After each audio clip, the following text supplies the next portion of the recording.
The morning they mocked him, Wyatt Mercer didn't say a single word.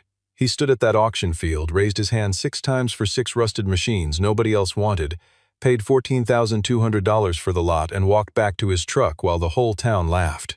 Eleanor Vance said it loud enough to carry. The man had just spent his life savings on junk. The men by the fence agreed. They had all looked at the same 6 broken tractors and seen the same thing, worthless iron. Not one of them thought to look deeper. Stay with this story, because what was hiding behind those 6 tractors will forever change the way you see everything. Samuel Grant watched him go.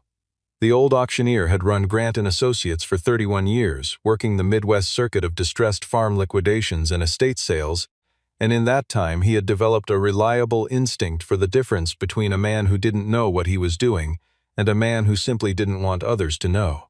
Samuel had met Wyatt Mercer twice before, once at a farm equipment trade conference in Ames 4 years ago, and once at a private land auction in Polk County where Wyatt had bought a parcel under an LLC name without anyone recognizing him.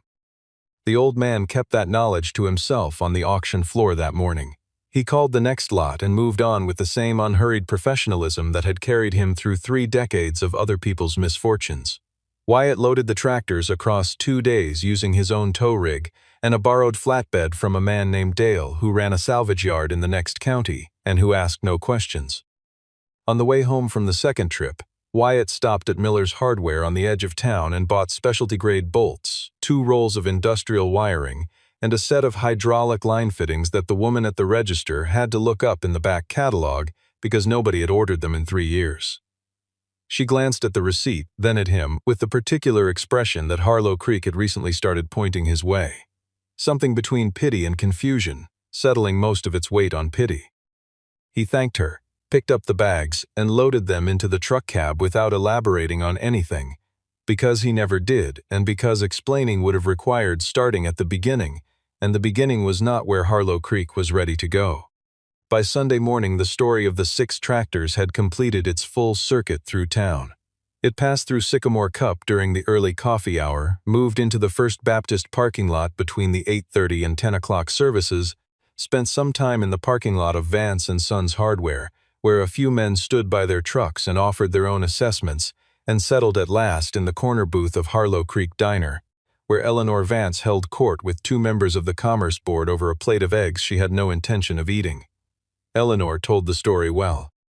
She had a gift for framing, for taking a set of facts and presenting them in an order that made the conclusion feel obvious and inevitable, even when the facts themselves were incomplete. Each retelling she gave stripped a little more generosity from the details and added a little more certainty to the judgment, the way a story does when the teller already knows how she wants it to end.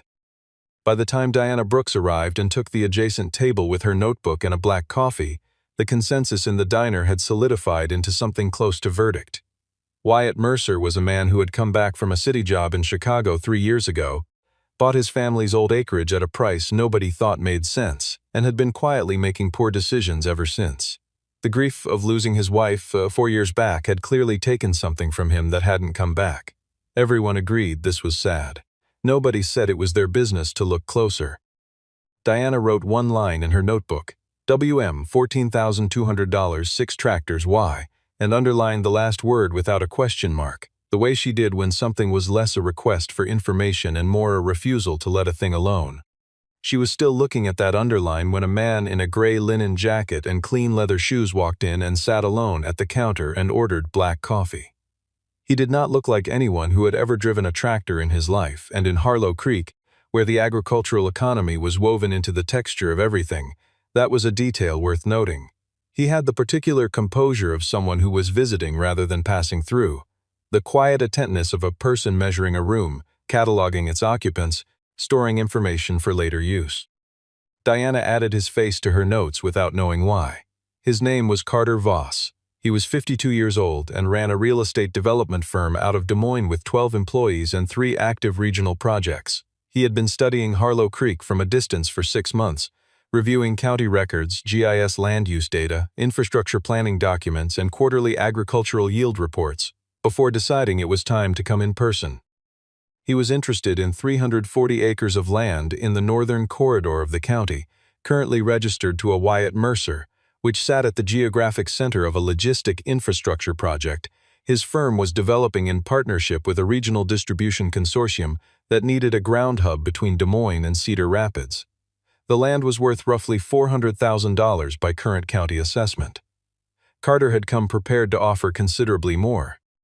He had also come prepared to make the situation uncomfortable enough that a man in Wyatt Mercer's apparent circumstances, a single father running a modest operation on land that was costing him more than it was clearly returning, might find the comfortable exit more appealing than the continued fight. What the town of Harlow Creek did not know about the land north of Elm Creek Road was almost everything that mattered. From the road, the property looked as it always had. Wire fence running along the shoulder, a gravel lane cutting full through low trees toward a farmhouse that needed a coat of paint, and beyond that, open fields in various states of the agricultural year. Nothing about the view suggested anything different from the dozen other working farms visible from the same stretch of highway. This was not an oversight. It was not laziness. It was a deliberate choice Wyatt had made early on. Not out of secrecy for its own sake, but from a simple recognition that explanation requires an audience ready to understand, and he had not yet seen evidence that Harlow Creek was that audience. He had grown up in this town. He knew the way it listened and the way it talked about what it had heard, and he had decided a long time ago that the work itself was a more efficient use of his energy than the managing of other people's expectations about the work. The workshop behind the main house was where the 6 tractors were brought, one by one, over 4 days. It was a large structure, the only part of the property Wyatt had significantly expanded in his first year back. With overhead LED lighting running the full length of the ceiling, a concrete floor with drainage channels poured along both walls, and a workbench that extended from the door to the far corner loaded with organized tools, 2 laptop stands, component trays sorted by part type, and 3 monitors connected live to the sensor network running across the property outside. When the 6th tractor rolled in on a Tuesday evening and Wyatt closed the workshop doors, he stood in the fluorescent stillness and looked at the 6 machines arranged in 2 rows of 3, and felt the particular satisfaction of a man who has been waiting to begin a specific task for a specific reason that no one around him yet fully understands. The first row, the John Deere, the KCH, and a Massey Ferguson sourced from a foreclosed property in Lynn County, had engines that were beyond economical repair. Wyatt had known this before he bid on them.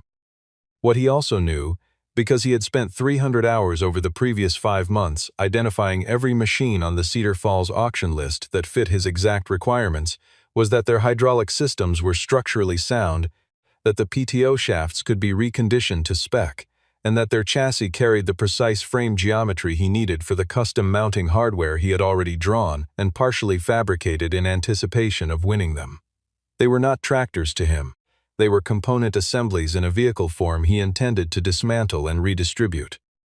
The second row, a John Deere 4040 from a different generation, a Ford 8N that had been sitting in covered dry storage and needed less attention than its surface condition suggested, and a late model utility case with a hydraulic fault that was simpler to correct than the price tag reflected, had engines that would run again with the right attention given in the right sequence. 3 machines would give him parts. 3 machines would become the mechanical core of something the agricultural engineering trade press had already taken notice of, even if Harlow Creek had not. Wyatt spent 2 weeks on initial assessment and began fabrication on the 3rd week, working mostly after dark because the days were still full of the 100 tasks that kept the larger operation running. There was a flashback that lived in the corner of his mind during those late hours. Not a painful one, not anymore, just present the way certain memories become present during quiet work. It was Laura, at the kitchen table in their Chicago apartment, a map of the Iowa county spread out between them. She had looked at the acreage numbers and then at him and said, with the specific kind of trust that has thought something through and arrived on the other side of doubt, "I don't fully understand what you see out there, Wyatt, but I trust that you see it." He had never needed to hear it again after that. He heard it anyway, sometimes in the workshop at 2 in the morning. The night after the auction, while the story of his $14,000 purchase was completing its first circuit around Harlow Creek, Wyatt opened an email that had been sitting in his inbox for 11 days. It was from a company called Agricor Solutions, headquartered in Minneapolis, a mid-sized agricultural technology firm with a strong position in the precision farming sector. They had been tracking publicly available sensor telemetry data from the county environmental monitoring grid for over a year and had identified patterns consistent with a large-scale, professionally installed precision agriculture network operating in the northern Cedar County corridor. They wanted to arrange a site visit. They were prepared, subject to verification of what the data suggested, to discuss a strategic partnership. Wyatt read it twice. He closed the laptop and went back to the hydraulic line he was fitting to the John Deere chassis. He would answer it. But not that night. There was still a sequence to things, and it was not yet time. Carter Voss found Wyatt at Sycamore Cup on a Tuesday morning and sat down across from him without being invited. He introduced himself with the practiced ease of a man who had done this in a great many towns and had learned that directness, framed correctly, reads as a form of respect. He explained his firm in broad terms. He outlined the development project without specifying its full scope or its intended relationship to the Northern Corridor. He told Wyatt he was prepared to offer $1,200,000 for the 340 primary acres, nearly 3 times the current assessed value, and that the offer, while generous, would not be available indefinitely. He made it sound like a favor being offered before someone else could claim it. He spoke for roughly 4 minutes without pause. When he finished, Wyatt set down his coffee cup, held Carter's gaze for a long moment with an expression that communicated absolutely nothing beyond attentiveness, and said, "No thank you." Carter waited for the elaboration that would give him something to work with. None came. He tried a second approach. The land was commercially underutilized at any meaningful scale. The region was in a period of structural economic transition.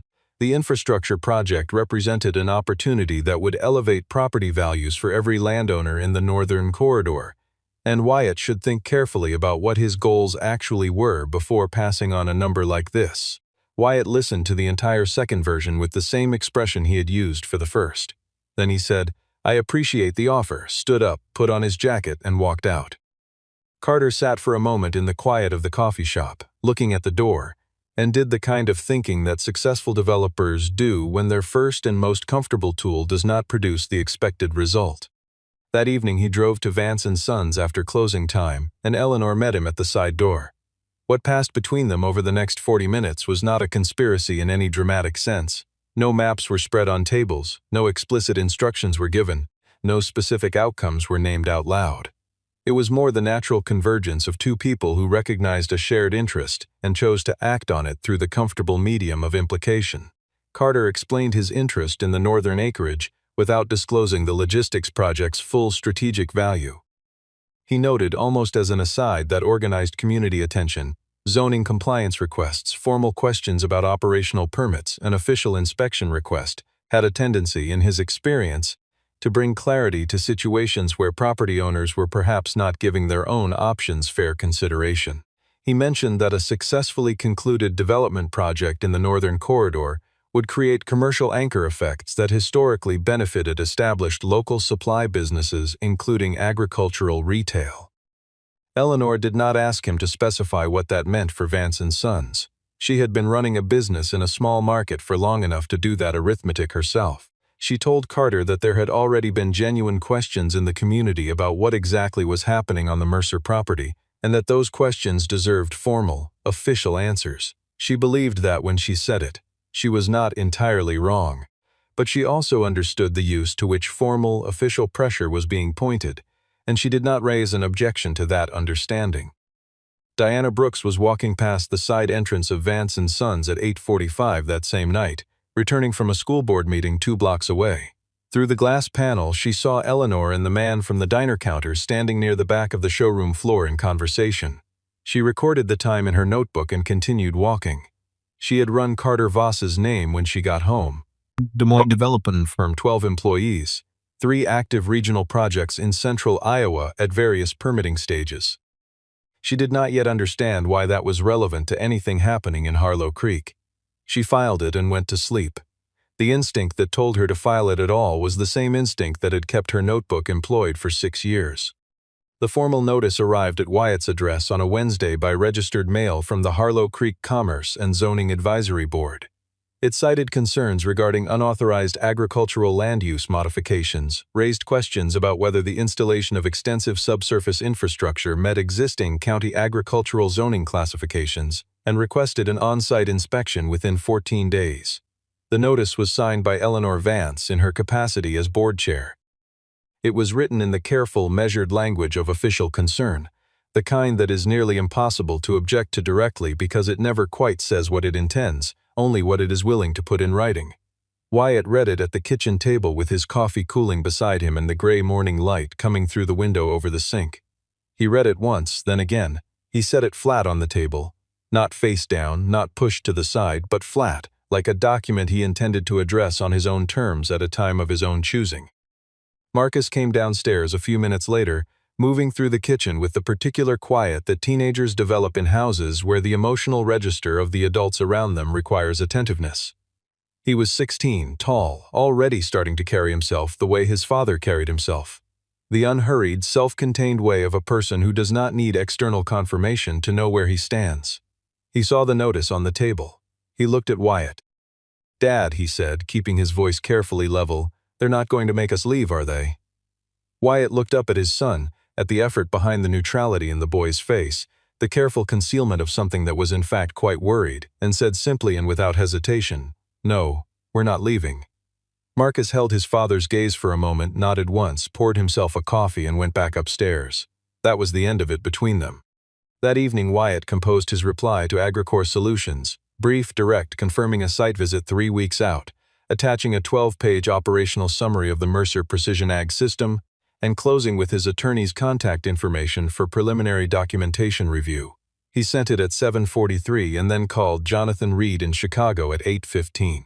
Reed had handled corporate contract work for Wyatt during his years at Agristar and had an informed familiarity with the ways in which development interests operated in rural Midwest land markets. Wyatt gave him Carter Voss's name and firm and the general outline of what had transpired at the coffee shop. Reed was quiet for a moment, then he said, "I've come across that operation before, in Jasper County. Send me everything you have on his Cedar County activity, filings, any public statements, the conversation as you remember it." Wyatt said he would. He hung up and looked out the window at the dark field where the sensor lights blinked in their steady intervals, like a quiet heartbeat spread across 800 acres. He was not alarmed by any of what was happening. He was simply done allowing the situation to move at someone else's pace. Eleanor's community meeting took place that Thursday in the town hall's main room, attended by roughly 40 residents who had come partly out of genuine civic concern and partly out of the same curiosity that had been circling Wyatt Mercer since the auction. Eleanor framed it as a transparency initiative, a community conversation about land use decisions that affected everyone in the Northern Corridor. The questions that came from floor were honest, if uninformed. What was being built on that land? Was it properly permitted? Were there environmental implications that should concern neighboring farms? Why had none of this been communicated through normal channels? Eleanor provided no answers because she had none to give. What she provided was a forum for the community's unease, which was real enough, and a sense that someone in an official capacity was paying attention, which was the part that served Carter Voss's purpose. The meeting ran an hour and ended with nothing resolved and everything slightly more unsettled than it had been when people walked in. Wyatt was not there. At that hour he was in the workshop fitting a GPS receiver housing to the chassis of the fourth tractor, his hands working the bracket bolts in the particular rhythmic focus of a person who is thinking 3 stages ahead of his hands. Diana Brooks had covered Harlow Creek for 6 years and had developed in that time a reliable sense for the difference between stories that were what they appeared to be and stories that only looked that way from a specific angle. The Wyatt Mercer story had started in her notebook as the first kind. A man makes a purchase that doesn't make obvious sense. The town has opinions about it, human interest, write it soft and move on. She had a dozen of those a year. But something kept pulling at the frame. A low, persistent friction between what the story looked like and something she couldn't name yet. And after the community meeting, which she had attended and which had left her with more questions than answers, and a stronger sense that something important was being misread by everyone in the room, she decided to go back to the beginning and pull the thread that had been bothering her since the auction. She went to the county recorder's office on a Friday morning and requested the full land ownership index for the northern residential and agricultural corridor. What she found took 2 hours to fully trace, and at the end of those 2 hours, she sat very still at the research table for a long time before she wrote anything down. Wyatt Mercer personally held 340 acres, which was known. But 3 separate LLCs registered in Iowa, Mercer Land Holdings, Cedar Line Ag, and North Tract Properties. held 6 additional parcels of land in the same northern corridor, all acquired over the previous 3 years, all structured as routine agricultural land sales between private parties, none of them generating local press coverage because there was nothing in any individual transaction to draw attention. The parcels were contiguous. Combined, they totaled just under 1,800 acres. Diana wrote the number in her notebook and sat with it for a long time before making any calls. She found Samuel Grant the following afternoon at his office behind the auction yard. A small, paper-dense room with a window looking out over the empty staging field and a filing cabinet against the far wall that appeared to be organized according to a system only Samuel fully understood. She asked him directly whether he had known Wyatt Mercer before the day of the auction. Samuel looked at her with the particular patience of a man who has been waiting for a specific question from a specific kind of person and has learned not to force it. He said quietly and without elaboration, "Do you know what those 6 tractors are worth, if you know how to look at them?" He did not answer her question. He went to the second drawer of the filing cabinet, retrieved a copy of a trade journal, Midwest Ag Intelligence, published 18 months prior, and set it on the desk in front of her without opening it. He sat back down and picked up his tea. Page 3. The headline read, Mercer Precision Ag, the quiet revolution happening in Iowa's heartland. Below it, an aerial photograph taken from a drone at altitude, 1,800 acres, sensor arrays visible from above like a precisely drawn grid, automated irrigation infrastructure in parallel geometric lines across the field surface, and 3 modified tractors moving in synchronized formation along programmed routes. No drivers in the cabs, no human presence anywhere in the frame, just 3 machines working in absolute self-directed order across a landscape that looked nothing like a struggling family farm and everything like the quietly operational future of something very large. The article was 2,400 words. Diana read every one of them sitting in Samuel Grant's office while the old man drank his tea and looked out the window at the empty staging field as if the conversation were already over, and everything that needed to happen was simply happening on schedule. When she finished, she set the journal down, stood, thanked him, and walked out to her car. She called her editor from the parking lot and said, "Hold 2 columns Thursday, I have something."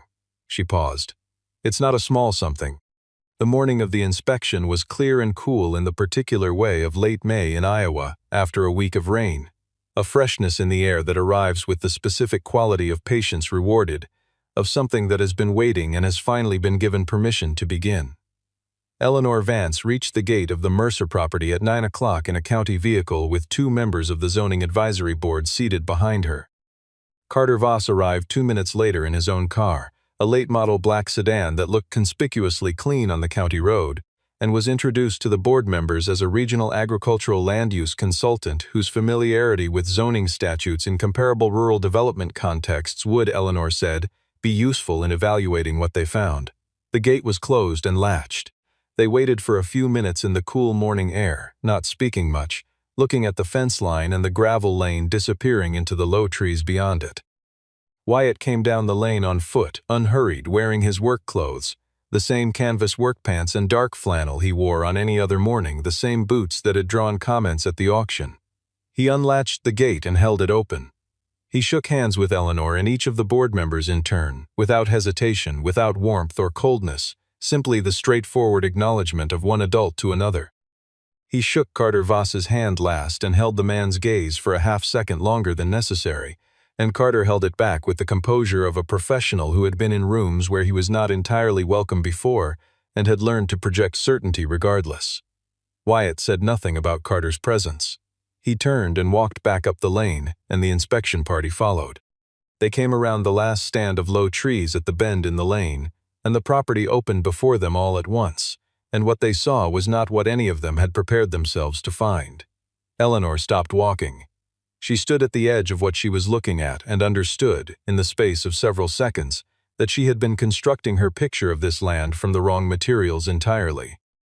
The inspection party stood at the threshold of 1,800 acres of precision-managed farmland, and the visible scale of it, the organized, fully operational, evidently intentional scale of it, was so far from the image of a struggling single father burning through modest savings on worthless equipment that the gap between the 2 pictures was briefly disorienting. Sensor poles rose at regular intervals across the fields, small and silver, fitted with multi-array monitoring heads that caught the morning light at their tips.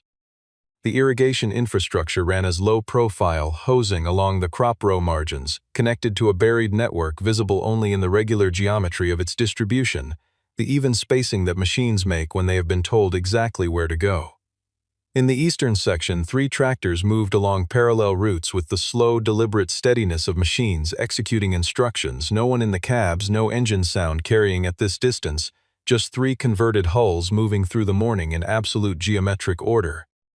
In the far distance, a greenhouse structure of significant size, 12,000 square feet minimum, sat adjacent to a low operations building with dark glass along the front elevation and a satellite communications array on the roof.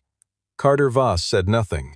He had gone very still in the way that people go still when they are rerunning numbers and the numbers keep arriving at the same conclusion. Wyatt led them into the operations building through the side door. A single room of approximately 800 square feet, cool and softly lit, lined along the north wall with 24 monitoring screens displaying live sensor feeds, weather and moisture overlays, equipment GPS position data, commodity inventory tracking, and an interface that appeared to be logging several hundred data points per minute from across the full property. The center of the room held a long table with 2 active workstations and a color printer still warm from the morning's run. Along the east wall, organized binders and equipment specification documents were arranged with the methodical precision of a person who has worked the same system every day for years and has never needed to search for anything. Wyatt walked to the center table and picked up a blue-covered folder that had been placed there before the inspection party arrived. He opened it and turned it to face them across the table. He did not offer it to Carter. He set it on the table so that everyone in the room could read it. Page 1. The Iowa Department of Agriculture Agricultural Innovation Land Use Permit, issued 23 months ago and bearing the signatures of the relevant county and state reviewers. Page 2. The Environmental Protection Agency Environmental Compliance Certification for the full subsurface sensor network installation. Pages 3 through 7. Complete county zoning approval documentation, reviewed, signed and filed under the prior board chair's administration, a chair whose tenure had overlapped with Eleanor's by 14 months and whose filing system she had apparently not reviewed when she drafted the inspection notice. Page 8. A third-party operational safety audit completed 8 months prior, findings satisfactory across all categories reviewed. Page 9. An independent environmental impact assessment conclusion. No adverse impact detected or projected. Operational methods recommended as model for regional adoption. Page 10 was a single document that Wyatt allowed the inspection party to read in full without offering any commentary.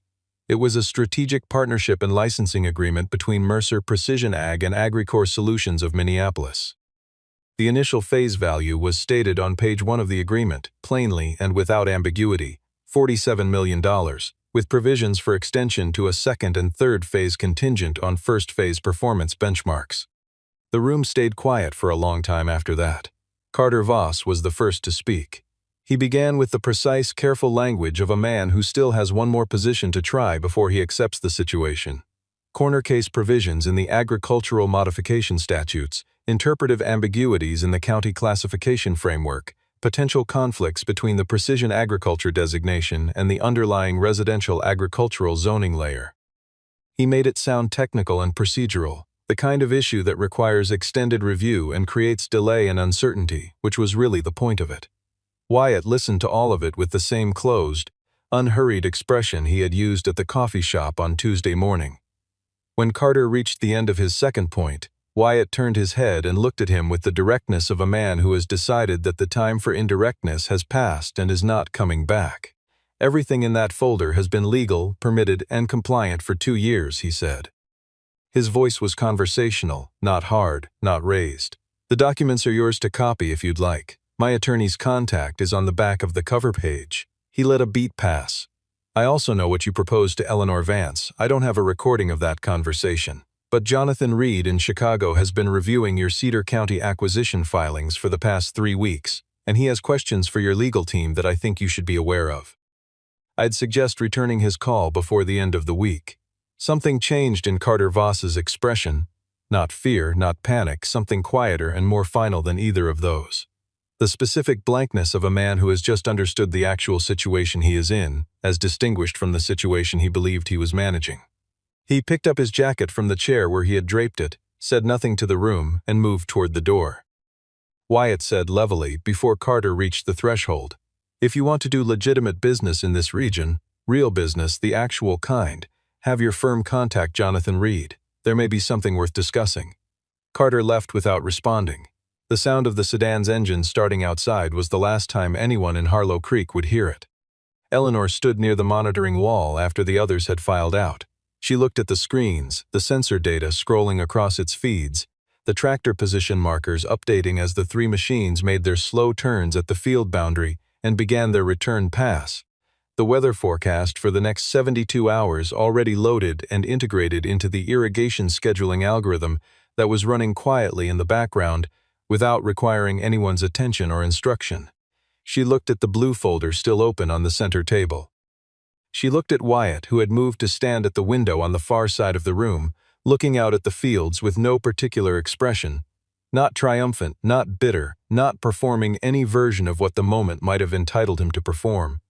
She stood there for a while, then she walked out without saying anything, and the drive back through town was the longest 40 minutes of Eleanor Vance's professional life. Diana Brooks's article ran on Thursday morning in print and online under the headline, "The Farm Nobody Saw." It was 3,100 words, the longest piece the Harlow Creek Gazette had published in 4 years, and it carried the aerial photograph from the trade journal reproduced on the front page with permission, and a full accounting of the property assembly through the LLC structure, the 3-year construction of the sensor and automation network, the AgriCore Solutions partnership, and the total valuation. $100 million combining land value, fully installed precision agriculture infrastructure, contracted revenue streams under the AgriCore agreement, and the system licensing value established by the partnership terms. Diana had verified every figure through 3 independent sources before she allowed her editor to run the number. It was accurate. The town received it the way small towns receive information that requires a fundamental reassessment of something they believed they understood. Slowly at first, then all at once, with a particular quality of silence in the early hours that is different from ordinary quiet, and that anyone who has lived in a place long enough can recognize as the sound of a community reconsidering itself. By mid-morning the diner was full and louder than it usually was on a Thursday, but somehow less comfortable than usual, because the conversation filling it had a specific texture, the texture of a room full of people who all know they are remembering the same moment from the same awkward angle, the auction, the laughter that had moved through the crowd like a wave, the thing Eleanor had said just loud enough to carry. People remembered it differently now. A few said plainly they had been wrong. Others found different framings. A handful got quieter than they had been before and stayed that way. Carter Voss was not seen in Harlow Creek again. His development firm issued a brief statement 2 weeks later confirming that the Cedar County logistics project had been restructured pending environmental reassessment and revised feasibility modeling. Jonathan Reed did not discuss publicly what his review of the Cedar County acquisition filings had produced. He did not need to. Eleanor Vance came to the Mercer property on Friday afternoon alone. She parked at the gate and walked the full length of the lane herself, and Wyatt met her at the door of the operations building because the camera feed had shown her car turn in from the road. She stood in the doorway and looked at him for a moment with the expression of a person who has rehearsed a thing several times and has decided that rehearsal was the wrong approach, that the only honest version of it is the unrehearsed one. She said, "I was wrong." 3 words, level and unambiguous, with nothing added to soften them or redirect them or explain them away. Wyatt held her gaze for a moment, long enough to take the full measure of what it had cost her to stand in that doorway, which was not a small thing, not in a town the size of Harlow Creek where a person's reputation is a structure they live in whether they want to or not. Then he said, "You can still run a good business here, Eleanor. This town needs people like you, if you choose to stand in the right place." She held his gaze for a moment after that. Then she nodded, once, turned and walked back down the lane to her car. Late that same afternoon, Marcus drove the old pickup out to the far eastern field where Wyatt was standing at the edge of the last automated run of the day. The boy parked along the field track and climbed out and walked over and stood beside his father without speaking, without asking what they were looking at, because he already knew. He had grown up watching this place become what it was, even if he hadn't always understood the full shape of it. The sky had gone orange and deep red at the horizon in the way Iowa skies go in May, when the open land and the failing light conspire to make the ordinary look like something that should be committed to memory. The three converted tractors moved in slow formation across the middle distance, following their programmed lines with the patient, unhurried certainty of machines that have been given clear instructions and are content to execute them without comment. No engine sound carried over the wind at this distance. No one would have known, watching from the road, that those machines were doing anything but moving. Father and son stood together in the last of the light, and neither of them spoke, and there was nothing that needed saying. People in Harlow Creek would tell the story of the 6 tractors for a long time after that Thursday. They would tell it with a particular enthusiasm, the kind that carries just below its surface the slight embarrassment of having been so completely and confidently wrong, and they would tell it in ways that cast themselves as surprised observers rather than participants in the laughing crowd. The way memory tends to work when a story ends differently than expected. Most of them would never fully understand what they had actually missed. It had not been a secret kept behind locked doors. It had not been a trick or a deliberate misdirection. What they had missed was simpler, and in some ways harder to reckon with. They had looked at a man and decided, based on the surface data of his truck and his boots and the quiet economy of his presence in their town, that they already understood the full dimensions of him.